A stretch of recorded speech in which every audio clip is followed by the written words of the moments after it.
And welcome back to Jeff Koinange live at the Intercontinental Hotel here with the champion of the wildlife herself, Dr. Paula Kahumbu. Her Twitter handle is @Paula Kahumbu. You can also get in touch with her at Wildlife Direct. She is the CEO, after all, of Wildlife Direct. Folks who started this campaign, Hands Off Our Elephant. My Twitter handle @Koinange Jeff. Tweets coming in thick and fast. Paula, listen to this. Nakuru journalists are saying, can Kenya media and officials stop quoting the street value of horns and ivory to discourage poaching? Interesting. Kuapo, we haven't talked about this, but they're saying the SGR alignment into the Nairobi National Park did not do a thorough job with stakeholder consultations. We'll get to that in a moment. Fintam Ndinya, listen to this quote by Mohandas Karamchand Gandhi. The greatness of nations can be judged by the way its animals are treated. True? I think so. I think the way its animals and its people, I mean, really, animals and people, we're one and the same. Yeah. I think we'd go to Dr. Leakey first. His new role, Chairman, yes. KWS. I mean, everyone welcomed the move. They celebrated the move. How's he doing? Well, what do you think? I mean, do you think he's the right choice for that job? I mean, who else? Who else? He's the guy. He's that guy. I think that Richard has reached a point in his life where he can't stand to see things continuing to deteriorate. He felt he had to step in. He has taken on this job with the kind of gusto nobody believed he had. I've never seen him so energized in the last 10 years or so. Really? And I know that what he wants to do is to leave a legacy. He wants to make sure that this time round, what we create at KWS, what we as Kenyans create at KWS, is something that will last. Yeah. Maybe it's that new liver he got. He has a great new liver, yes. So you guys were in Hong Kong not too long ago, and you spent a whole week. I spent a week with Richard Leakey in Hong Kong, visiting schools, talking to over 2,000 people. We spoke to children from 11 schools. We spoke to 4 different government departments. We spoke to the parliament, both sides of the parliament, and the business community. And it was extraordinary to be in a country that is the gateway of ivory into China. And the people in Hong Kong didn't even know there was a problem. They were clueless. It was just bizarre lack of awareness, which is why I say China really could do a lot more. When there's Ebola, when there's swine flu, when there's bird flu, the Chinese government is extremely effective in reaching every single citizen and telling them the warning. Or if there's too much pollution in the air, everybody knows it straight away, right? How come people don't know that the ivory in their stores is illegal, that their buying habits is resulting in an annihilation of elephants across the African continent? How come they haven't bothered to tell their people? So how was the reception? How did they take the info you were giving them? One of the most extraordinary talks I gave was to children. And I had been told, when you come to China, you do not show children pictures of dead elephants. So guess what I did, Jeff? You showed them pictures of dead elephants. I showed them pictures of dead elephants, and they were crying. They were sitting in their seats with their face, they were weeping, crying because they just couldn't believe it. You can't leave children feeling so helpless and hopeless that their parents have ivory at home, right? So we always end these talks on a high note of what these young people can do to help save elephants. And I encouraged all of them to adopt elephants at the Sheldrick Trust and to stay in touch with these stories of these individual elephants that are the same age as them, that they can relate to, that have names, that had parents once but now are orphans. And I think the children, after they mobbed me and tried to hug me, they wanted me to autograph their hands and their school books. It was amazing that it didn't take that much to turn a community who didn't know anything, didn't care, to a community of young people who were just, you know, really, really excited about elephants and wanted to be part of this. Yeah. Is that why you insist that Hong Kong and Greater China, that's key in this fight against poaching? Absolutely. Hong Kong is the gateway, as I said. Most of the ships flow into Hong Kong, and then the ivory moves from there into China. Why? Because a huge proportion, I think it's millions of Chinese people, come to Hong Kong every year to do their luxury shopping. So when Chinese people get wealthy, they come to Hong Kong, that's where they buy their Prada shoes and their handbags and all that stuff. Ivory is just one of their luxury items that they buy.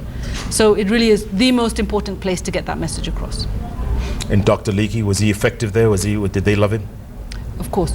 Dr. Leakey was really amazing. I think the government officials in particular were very, very worried that he would come and criticize them. And every meeting we had, they started off being very tense, very, very tense. And he just said to them, I'm just here to find out, what are your concerns? What do you need to know about what's happening in Africa? And the meetings were very calm, very civilized. They were very concerned about what we were saying. And they were very clear that they wanted to help. It was really amazing. And just a couple of weeks ago, the director of Kenya Wildlife Service and a whole team of people went to China, mainland China, and they told us that they had a very similar, very positive reception from the government of China. And of course, very recently, the Chinese government announced that they are now going to phase out ivory trade, domestic ivory trade in the country. They announced So that? they've just announced it, which is amazing. I mean, okay, we don't know exactly how long this phasing out will take, but the fact that they've made it public, that this is their intention, is a huge step. Yeah. Is it true that you couldn't even keep up with Dr. Leakey's energy and... Did he tell you that? He told me that, yeah. He's a man of extraordinary energy and long hours. Seriously? And when you're working with him, you've got to keep up. And it is exhausting. But it's great. It is great. It's also very energizing, but it's exhausting. What a man. Yeah. We wish him the very best. Oh, okay. One more thing before we get off the ivory talk. That elephant burning, I don't know if you all were a part of it a few months ago. That was a debacle. It was a fiasco. It was like a tree falling in the forest and no one hears about it. It was terrible. Yeah, I have to say I was definitely a part of it. We asked the government of Kenya last year to put on a one-week festival for wildlife. I mean, we as Kenyans need to have pride in all the good stuff, right? We need to celebrate when we succeed, and we've had a lot of successes. We said, let's have a one-week festival. Let's celebrate all the good stuff. And one of the things that was on the program was the burning of the ivory. Now, for reasons perhaps to do with security of the ivory, they weren't able to announce it ahead of time. You can imagine what would happen if people knew ivory is about to be destroyed. It would disappear. Exactly. I think that's the fear. Because I can't understand why we couldn't as a nation have told people in a month's time we're going to burn the ivory, get over here, bring your cameras, fly in from all around the world. It was that was the biggest ivory burn ever, anywhere in the world. And you're right, it didn't get the coverage it deserved. No, it didn't. What a shame. What a shame. All right, a couple of events happening in the coming weeks. Next Thursday, July 2nd, what do you have? Oh, well, first let's start with Lewa. This weekend. We're going to Lewa You're this running. weekend. Are you coming? I hope everyone else on Twitter is coming, even if you're not. Actually, they're asking, what is the theme of this year's Lewa Marathon? For me, the theme for this year's Lewa Marathon is finish the race alive. It's going to be very hard. Lewa is one of the toughest races in the world. It's considered one of the top 10 marathons in the world. I don't know if you know that. Yes, absolutely. So it's a huge thing. It's really, really massive. So we're all running for a cause. We're running to save rhinos. We're running to save elephants. And I hope that everyone who comes to Lewa runs with that same passion and intention. That's this weekend? That's this weekend. It's on Saturday. So everyone's invited to Lewa for that. Cool. On the 2nd of July, that's a week from tomorrow. It's a week from tomorrow. Wildlife Direct, together with the First Lady and the UNDP, are launching a project with women's groups in Mbirikani. That's just outside of Amboseli. I don't know if you know, the Amboseli National Park is home to the world's best known elephants. They've been studied for the longest of any elephants anywhere in the world, 42 years. And these elephants use the massive landscape. They live with people. And these people generally don't benefit from the elephants. So we've initiated a program, which was really the First Lady's idea. How do we reward the people who live with these animals and protect them? Because there would be no tourism in Amboseli if there were no elephants. Correct. And so she said, well, how do we reward these guys? What do the women in particular, what can they do? And so we went down there, we spoke to the women, and they said, we want to do business, we want to do enterprise, we want to be trained, we want to sell our products overseas. And it's so exciting. I mean, these are women, many of whom have never been to school. Wow. And they've said they want to become businesswomen. So this is really exciting. The UNDP is totally on board with this. The First Lady is going to be with them.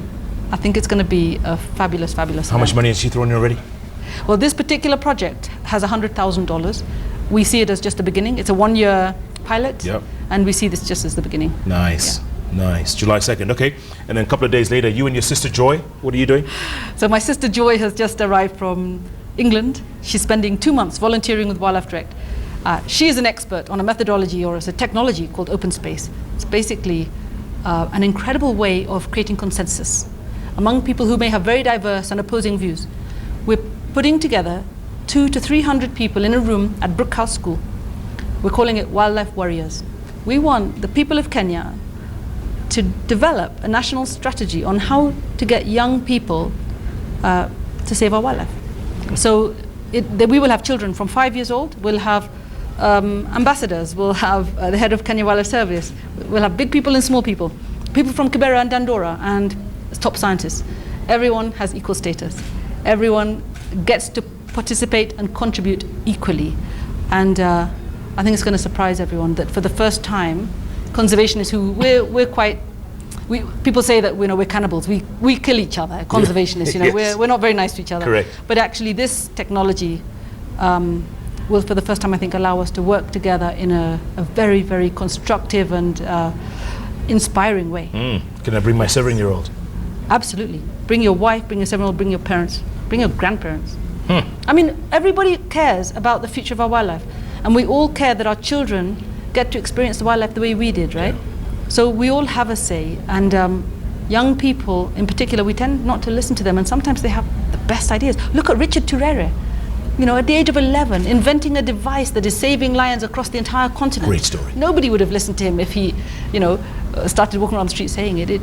It's that we have geniuses amongst us, and we need them to have a platform and a voice. Absolutely. Great. Paul, I want to take another break. Come back. We haven't touched on the SGR yet, and the Southern Bypass, and Alan Donovan. Shall I get ready with this? Roll up your sleeves, yes. Let's take a break. At Paula Kahumbu, at Koinange Jeff, the hashtag Save Wildlife. Keep tweeting. I promise I will read your tweets after the break. Jeff Koinange Live takes yet another break. We'll be back in a moment.